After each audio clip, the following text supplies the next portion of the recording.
When we brought in BYOD, it was a system change. It was a cultural change. It was big. We had a school and some very established teachers and very good teachers who thought that I was off my rocker. Then we talked to the students. We said, students, we're thinking of doing this. Of course, a big cheer went out. They went nuts. If you want to think of it in terms of the Titanic, we've managed to turn that boat 180 degrees, and it has been a huge transformation for us. There's a time and place for Twitter. There's a time and place for YouTube. There's a time and place for all these different things. What we're bringing it in for is for your learning. As some teachers say to me is, if you do leave and we're asked to change, then there will be a revolt.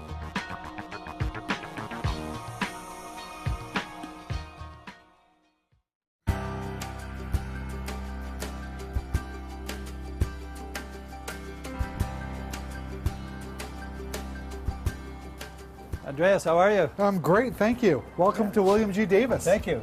Show me around the school, Sure. then we'll delve into what you're doing. Come on in. Thank you very much. So I've been here 3 years now. When I arrived, we were a grade 7-8 school. And when I arrived, all teachers were teaching subject-specific items. So what I mean by that is teachers were teaching just science. Teachers were just teaching language. Teachers were friendly with each other, but if you taught science, you may not have talked to the language arts people. If you taught math, you may have talked to the science people, but you may not have talked to the phys ed teacher either. You know, there was conversations about drugs. There were conversations about weapons. There were conversations all about that. Students weren't engaged in class. They didn't want to go to class. They didn't want to go to just science. They didn't want to go just to language. By taking a step out and looking in, they needed more attention. They needed role models that they could connect with. And so the only role models that we could think of were ourselves. So we had to give more time for students to be with teachers. And so how do we make sure that all students are getting what they need when they need it? And so we came up with the idea of let's teach everything. Teachers teaching all subjects as opposed to being experts in one or two subjects. My initial concerns were that the students wouldn't be getting the quality of material that they might otherwise have the opportunity to receive. So the question was, how are we going to make it work? At first, I think it was more like ripping a Band-Aid off, but after that, it was healing time and giving time for teachers to come up with their own style of it and saying, if I'm going to be doing this, then I need to speak to you because I know you're the math expert. You can help me with my math. And I know you're the language expert. You can help me with my language. So you started seeing teachers starting to team up with teachers, and that's when it started turning.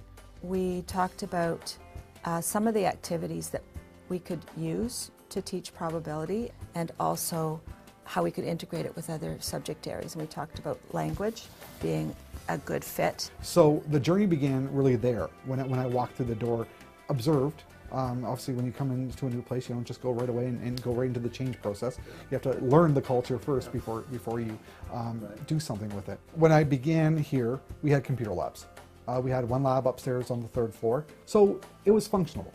Kids had access to technology once every 2-3 weeks. To work on a project. Up until 2 years ago, April, we would have been doing what lots of other school boards were doing. We were very focused on our board improvement plan, looking at how we could close the gap, primarily technology in the hands of teachers and only very limited student use. And then 3 things happened. The first thing was that Jennifer Jensen wrote the report for the ministry, which we all read and became aware of.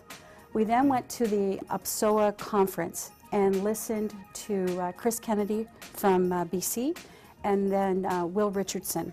And then after that conference, I think it was an aha moment for us as a superintendent group.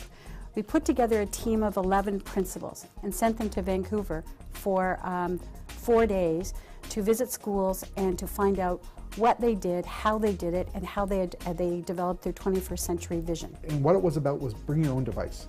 And this was a conference you went to? It was actually visiting Chris Kennedy in West Vancouver and touring the schools and getting time to sit down with their principals and Chris himself and talk about what have you seen with the change, what are some of the pitfalls if you do decide to implement it, and what are some of the benefits of implementing it.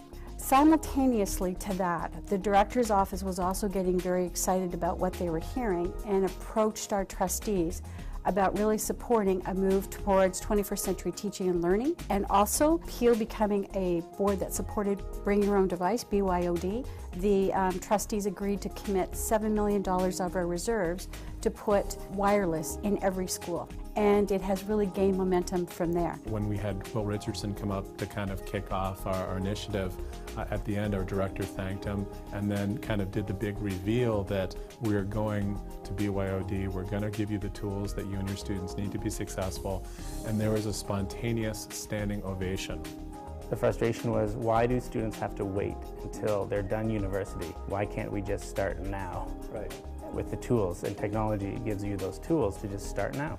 Students can bring in their own technology, whatever that is, and they can hook up into our Wi-Fi for their learning in the classroom. Through the change that we did with teaching everything, teachers were already in the change process, and they were dealing with it by working together. I looked at that one, and some kids may get it, others may not, but he does have Yeah. a seamless way of delivering it. When the technology first came in, I was excited, but also had a lot of concerns. The idea of technology being used improperly, wasted time, bullying, texting. The teachers all came together and said, okay, these are our concerns. And we researched other districts doing the same work with BYOD, bring your own device. And what we quickly found out was there's no perfect policy out there. So we simplified ours to a very simple level, tech on, tech off. If a teacher asks you for tech on, you turn it on. If it's tech off, you turn it off. I gave every teacher an iPad and said, here's an iPad, go use it. I also found a little app. Teachers started sharing apps that they were using to help build their programs. And you saw meetings starting to occur outside of the office. Once the change was brought with the Teach Everything and then the iPads came in, you started hearing the laughter. You started seeing teachers say, oh yeah, I'm doing this. This is really cool. You got to try this. And so it was all about technology. But what it quickly shifted to was, how are we teaching them? Like all of a sudden, students are bringing in these own devices and they have something called Google. And all the answers in the world are on Google. So what am I doing in the front of the classroom?